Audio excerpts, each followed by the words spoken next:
The princess was about to be swallowed whole by the giant. Realizing the danger, Jack grabbed an axe without hesitation. He charged straight at the giant, but the giant's second head had seen everything. Before Jack could get close, the giant snatched him up, staring at the giant's filthy, grotesque face.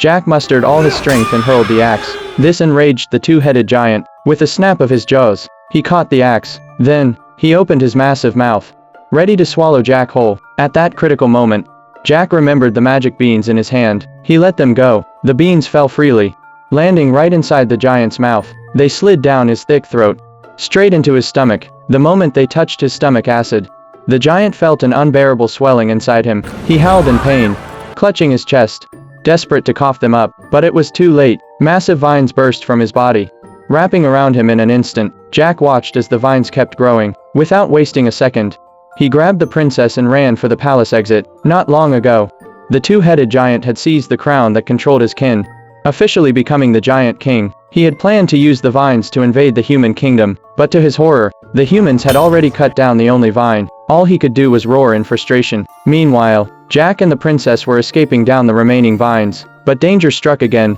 Just as they were about to reach the ground, Jack grabbed a thin vine, swinging them both to safety. At the perfect moment, he let go, sending them tumbling into a haystack. The momentum carried them forward, sliding uncontrollably across the ground. But straight ahead, a sharp plow blade was waiting. At the last possible second, they stopped, just inches from the deadly edge. Back on the floating island, the giant king suddenly remembered the duke's lost pouch of seeds. He opened it. Inside were more magic beans. Overcome with excitement, he blew gently, sending the beans into a nearby stream. The instant they touched water, they sprouted. The ground trembled. Thick vines burst from the earth. With a single command, the giants swarmed the vines, pressing them down, forcing them to grow downward. Meanwhile, on the ground, Jack had just received a hero's reward from the king. He was about to leave when something in the water trough caught his eye.